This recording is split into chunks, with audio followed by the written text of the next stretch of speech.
الحمد لله الذي نحمده ونستعينه ونستغفره ونعوذ بالله من شرور أنفسنا ومن سيئات أعمالنا من يهد الله فلا مضل له ومن يضلل فلا هادي له أشهد أن لا إله إلا الله وحده لا شريك له وأشهد أن سيدنا محمدا عبده ورسوله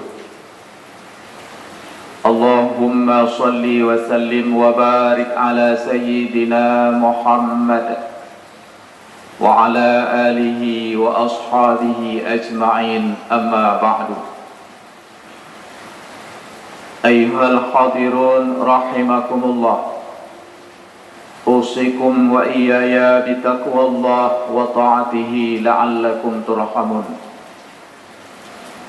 قدموا أعمالكم لدار الآخرة تجدوا عندها فوزا والنجاة وقال الله سبحانه وتعالى في القرآن الكريم وبقوله يهتدي المهتدون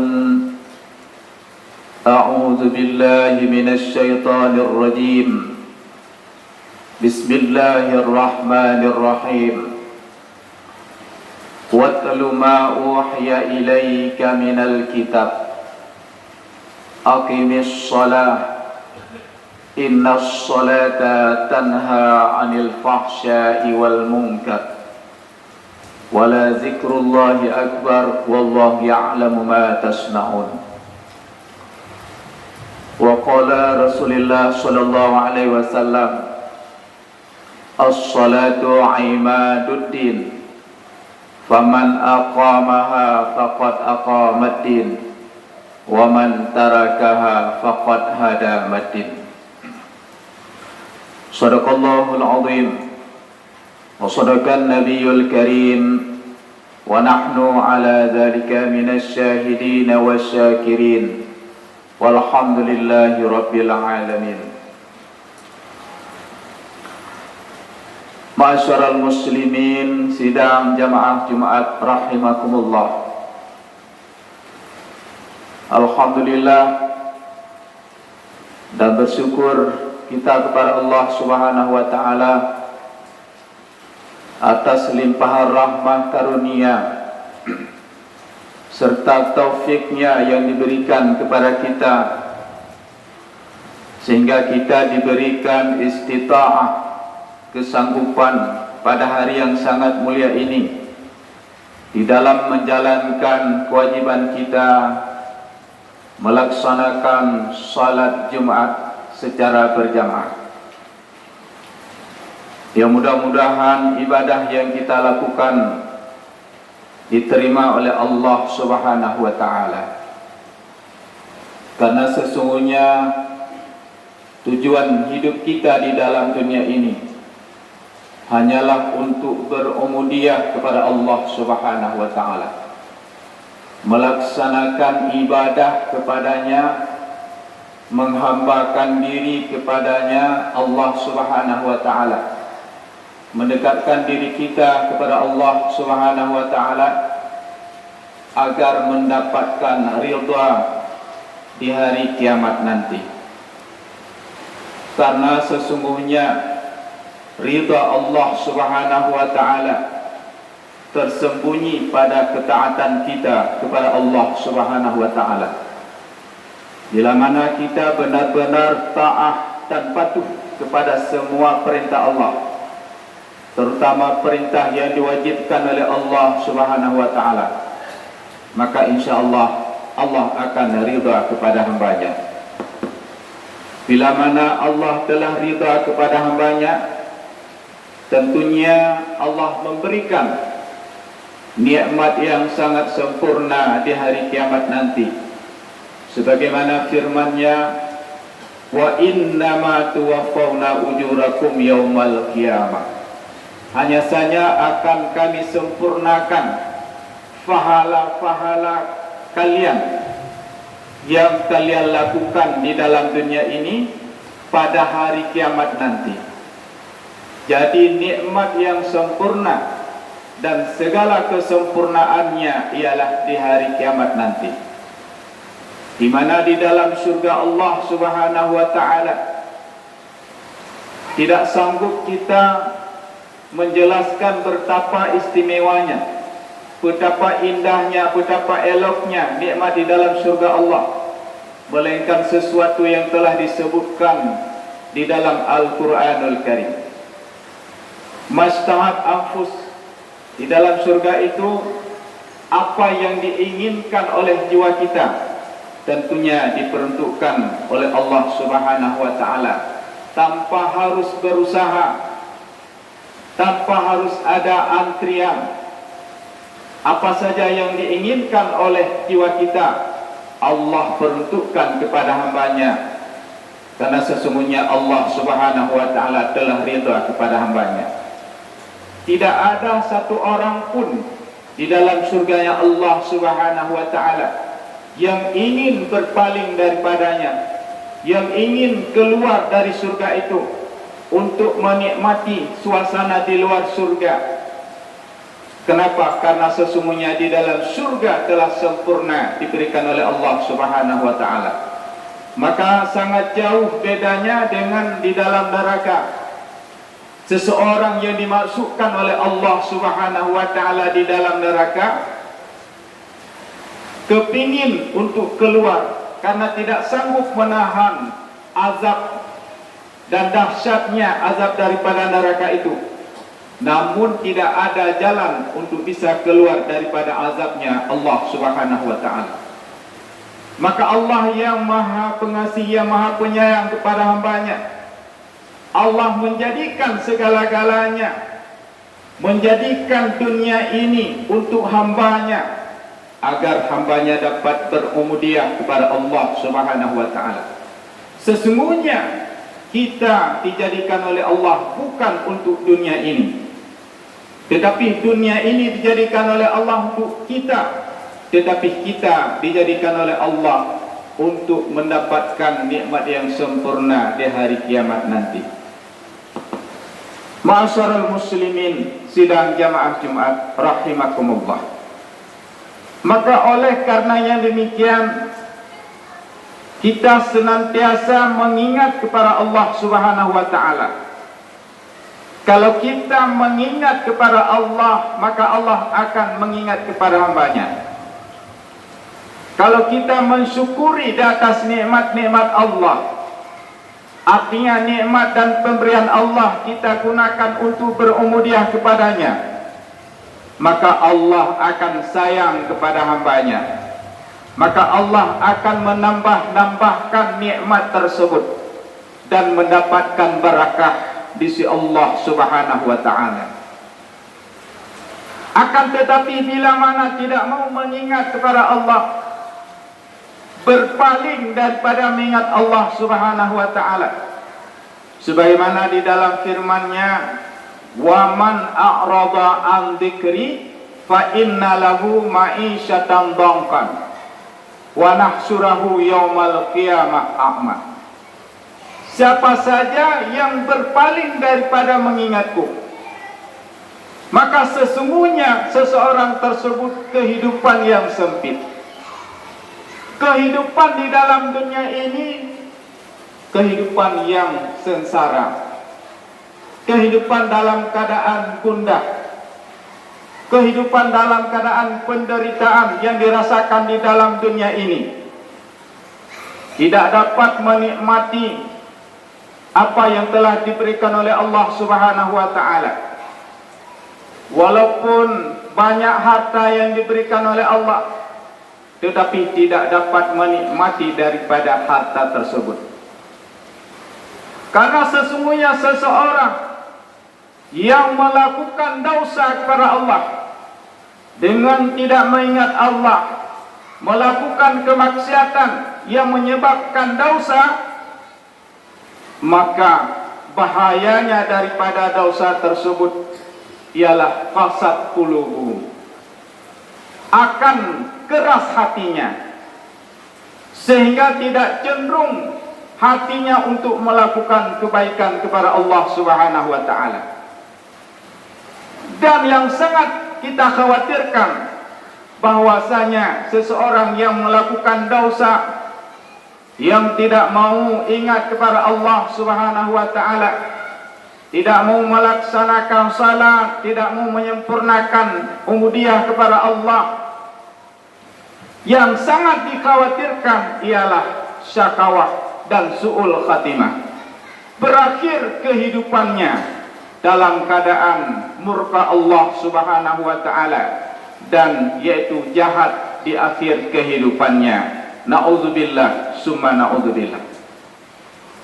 Kita ingat di dalam sejarah bahwasanya iblis, syaitan laknatillah, yang mana iblis tersebut merupakan gurunya para malaikat pada awalnya, dan juga yaitu wazir di dalam surganya Allah Subhanahu wa taala.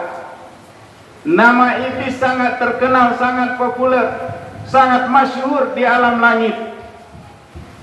Namun karena iblis tersebut ialah maksiat kepada Allah Subhanahu wa taala, dan dia tidak menyesal di atas kemaksiatan tersebut, bahkan takabur dengan Allah Subhanahu wa taala, maka iblis berakhir kehidupannya yaitu dengan diusir oleh Allah Subhanahu wa taala di dalam surganya Allah Subhanahu wa taala, karena sesungguhnya tidak layak yaitu di dalam surganya Allah dengan melakukan kemaksiatan dan melaksanakan yaitu berupa takabur.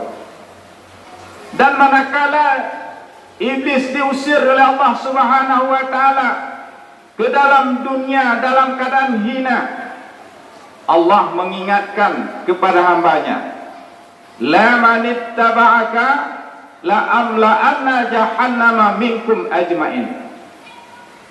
Sungguh wahai hambaku, jika mengikuti dirimu, jika kita sebagai hamba Allah Subhanahu wa taala mengikuti iblis, syaitan laknatillah, yang mana iblis tersebut merupakan musuh yang nyata bagi diri kita, tetapi mengikutinya, tidak ingat kepada Allah Subhanahu wa taala, la amla anna jahannama minkum ajmain, sungguh akan kami penuhkan neraka jahanam itu daripada karena mengikuti iblis, syaitan laknatillah.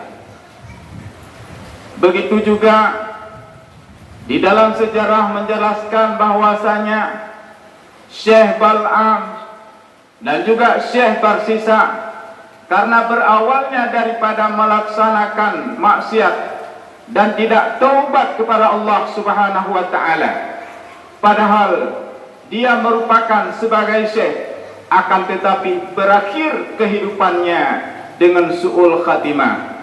Ini yang sangat kita takutkan di dalam kehidupan ini. Maka dengan rahmah dan kasih sayang Allah Subhanahu wa taala, dengan contoh-contoh yang seperti itu, mengingatkan kepada diri kita untuk dapat senantiasa mengingat kepada Allah Subhanahu wa taala. Dengan rahmat dan kasih sayang Allah, sangat sedikit orang-orang yang baik itu yang berakhir kehidupannya dengan tidak baik. Bahkan sangat banyak seseorang yang mana pada awal kehidupannya tidak baik, tetapi kalau niatnya baik, dia ingin bertaubat kepada Allah Subhanahu wa taala, maka akan memperoleh yaitu husnul khatimah. Ma'asyiral muslimin sidang jamaah Jumat rahimakumullah. Di dalam melakukan ubudiyah kepada Allah, yang terutama sekali ialah melakukan ibadah salat. Maka sebagaimana firman Allah Subhanahu wa taala di dalam surat Al-Ankabut, Bismillahirrahmanirrahim. Watlu ma uhiya ilaika minal kitab aqimis shalah innas salata tanha 'anil fahsya'i wal munkar wala dzikrullahi akbar wallahu ya'lamu ma tasna'un. Bacakan olehmu wahai Muhammad akan apa saja yang telah diwahyukan kepada dirimu daripada kitab. Aqimis shalah, tegakkan olehmu akan salat. Innas salata tanha 'anil fahsya'i wal munkar. Sesungguhnya dalam menegakkan salat dapat tercegah daripada perbuatan keji dan perbuatan mungkar. Wala zikrullahi akbar, dan sungguh mengingat Allah Subhanahu wa taala, yaitu melakukan ibadah salat lebih besar, lebih utama. Wallahu ya'lamu ma tasna'un, dan Allah Subhanahu wa taala Maha mengetahui dengan apa yang dilakukan oleh hambanya. Bila mana kita melakukan ibadah salah dengan sungguh-sungguh, dengan benar, kita tegakkan salah itu, maka dapat tercegah daripada perbuatan keji dan perbuatan mungkar. Kita tidak akan melakukan perbuatan-perbuatan yang mungkar, tidak akan melakukan perzinaan, perjudian, mabuk-mabukan, dan juga tidak akan melakukan segala kemaksiatan dan segala kemungkaran bila mana benar-benar di dalam melaksanakan ibadah salat. Tidak akan kita lakukan yaitu memakan harta yang haram, korupsi, segala kejahatan akan dijaga oleh Allah Subhanahu wa taala bila mana benar-benar di dalam pelaksanaan ibadah salat.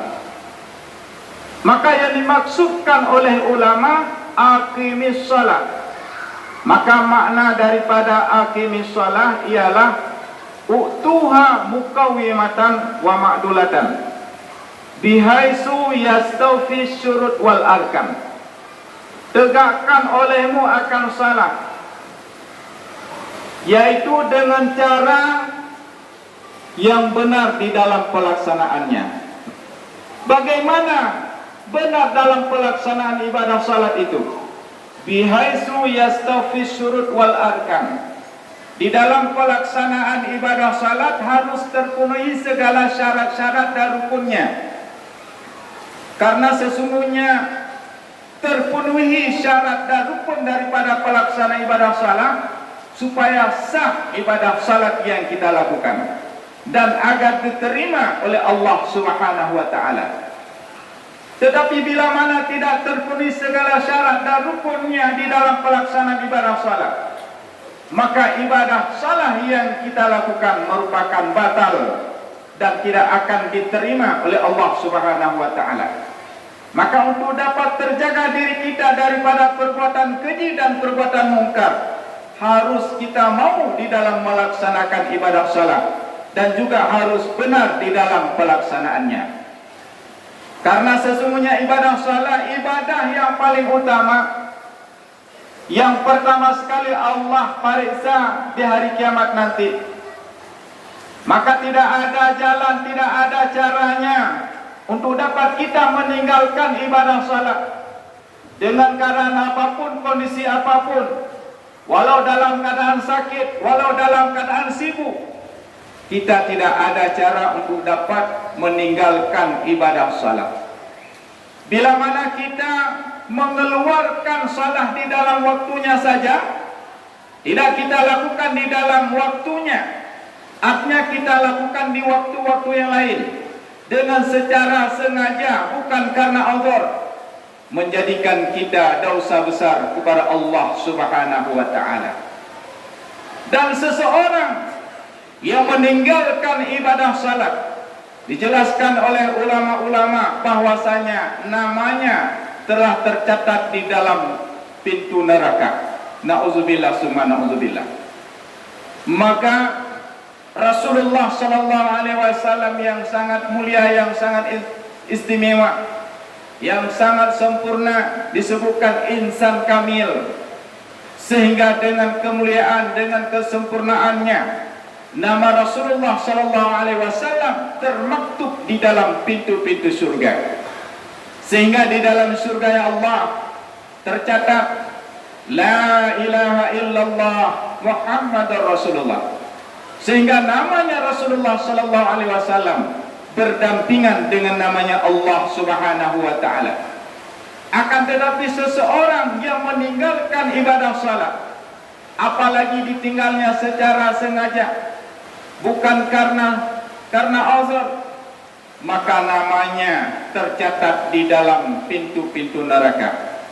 Maka oleh karena yang demikian, marilah kita melaksanakan pemudian kepada Allah Subhanahu wa taala dengan sungguh-sungguh, dengan ikhlas, karena mengharapkan balasan yang diberikan oleh Allah Subhanahu wa taala. Dan marilah kita senantiasa di dalam melaksanakan ibadah salat dan juga segala ibadah-ibadah yang lain, karena sesungguhnya kita hidup di dalam dunia ini hanyalah untuk bermudia kepada Allah Subhanahu wa taala. Bila mana kita ikhlas di dalam bermudia kepada Allah dan sempurna di dalam pelaksanaan ibadah, maka akan mendapat ridha daripada Allah Subhanahu wa taala.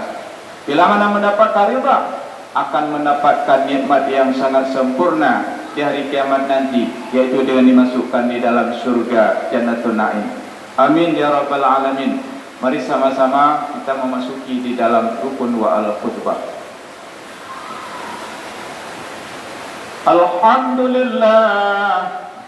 Alhamdulillahi rabbil alamin, wal 'aqibatu lil muttaqin, wala 'udwana illa 'alal zalimin. Ashhadu an la ilaha illallah wahdahu la syarika lah, wa ashhadu anna sayyidana Muhammadan 'abduhu wa rasuluh. Allahumma salli wa sallim wa barik ala sayyidina Muhammad wa ala alihi wa ashabihi ajma'in. Ibadallah, ittaqullaha haqqa tuqatih wa la tamutunna illa wa antum muslimun. Qala Allah subhanahu wa ta'ala fil Qur'anil Karim, wa biqawlihi yahtadil muhtadun. A'udzu billahi minasy syaithanir rajim. Bismillahirrahmanirrahim. وَاتَّلُ مَا أُوحِيَ إِلَيْكَ مِنَ الْكِتَابِ أَقِمِ الصَّلَاةَ إِنَّ الصَّلَاةَ تَنْهَى عَنِ الْفَحْشَاءِ وَالْمُنكَرِ وَلَذِكْرُ اللَّهِ أَكْبَرُ وَاللَّهُ يَعْلَمُ مَا تَصْنَعُونَ. بارك الله لي ولكم في القرآن العظيم، ونفعني وإياكم بما فيه من الآيات وذكر الحكيم، وتقبل مني ومنكم تلاوته إنه هو السميع البصير.